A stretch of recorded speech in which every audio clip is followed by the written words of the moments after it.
Have you ever wondered why cats land on all fours? There are studies on how cats constantly land on all fours. Physicists also have an explanation on this subject. Although there are many phenomena related to cats, they always land on all fours even though they are left with their paws up.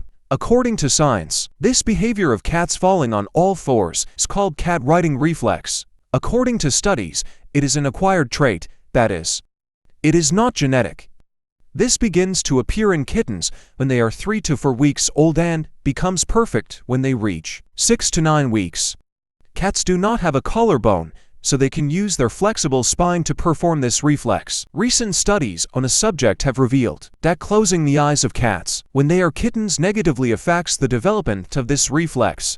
In other words, cats developed this reflex by calculating the falling distance and perfected it as they grew older. However, in cats that grew up with their eyes closed or without the ability to see completely, the reflex in question did not reach perfection, but it developed somehow. In other words, although vision has a major impact on the development of this reflex, it turns out that the biggest impact is balance. Experiments show that the minimum fall height for the movement to be successful is around 1 meter. In other words, at heights below 1 meter, the cat will not have the opportunity to sit up and will not be able to fall on all fours, and will lose its life. So, as the distance increases, the cat's chance of survival actually increases. However, what really surprised physicists at the end of the 19th century was not the ability of cats to fall from heights and survive, but the movement of turning themselves as they fell.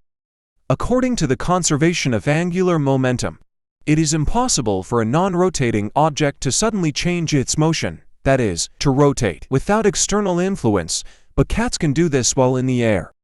Experiments on the subject had been conducted for a long time, but the phenomenon occupied the minds of many scientists, including physicist James Clerk Maxwell, known for his studies of electromagnetism. The falling cat problem was not solved until 1969, however. Over the years, it was realized that the bodies of these cats, which started to magically turn, were not examined sufficiently. When examined, it was observed that cats acquired this feature later and that they could actually gain momentum by moving their upper and lower bodies in opposite directions. The reflex of cats falling on all fours is truly an impressive phenomenon. Barsale and Medin, thank you for watching our video. If you liked our video, don't forget to like it and subscribe to our channel.